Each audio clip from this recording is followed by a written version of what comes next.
한국 시장의 불확실성 확대와 기업 심리의 위축, 아베 일본 총리가 우리에게 가한 화이트리스트 제외 조치의 노림수가 이 두 가지에 해당된다는 분석이 힘을 얻고 있습니다. 이런 가운데 미국 재무부가 중국을 환율 조작국으로 지정하자 불확실성의 확대라는 똑같은 이유로 일본 증시가 급락하고 엔화 가치가 급등함으로써 아베의 스텝이 단단히 꼬이고 있습니다. 우리 정부 일각에서는 지나치게 비관적인 상황을 강조하는 게 오히려 아베 정부의 노림수에 말려드는 것이라는 경계 섞인 말이 나오고 있습니다.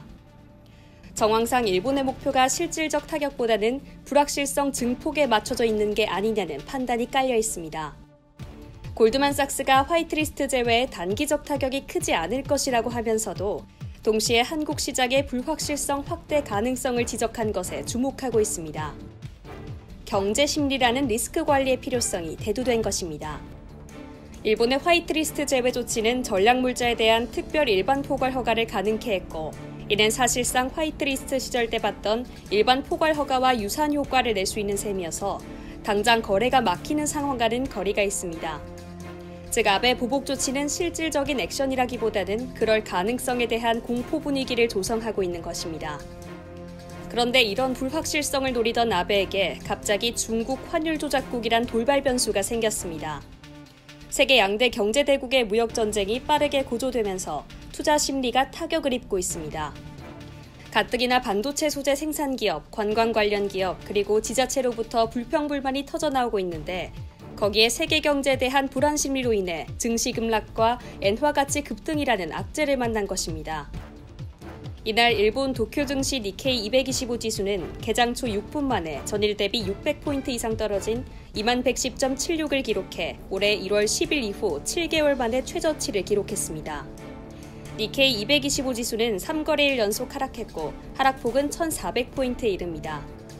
엔화 가치가 달러화에 대해 반등하면서 엔달러 환율은 내리고 있습니다.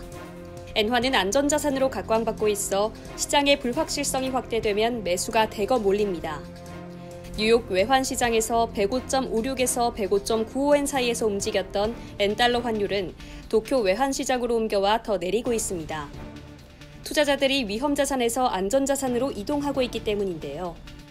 이렇게 되면 아베노믹스의 주 엔진인 엔저드라이브가 제동이 걸릴 수밖에 없습니다. 아베가 자국민들로부터 지지를 얻기 위해서는 일단 자국 내 피해를 최소화해야 합니다.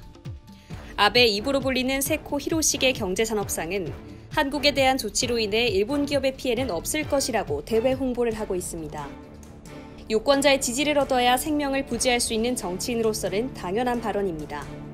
그런데 한국 반도체 기업에 대한 납품에 전적으로 의존하는 일본 반도체 소재 생산 기업들로부터 당장 망하게 생겼다는 불평이 도처에서 나오고 엎친 데 덮친 격으로 당장 미중 환율 전쟁과 엔고 그리고 그에 따른 불확실성의 쓰나미가 덮치면서 아베는 2중 3중으로 곤란에 처하게 된 것입니다. 로이터 통신에 따르면 10시 31분 현재 엔달러 환율은 전장 대비 0.3% 상승했으며 이에 따라 달러화 가치는 지난 2008년 5월 20일 이후 가장 많이 떨어졌습니다. 이상 여의도튜브였습니다.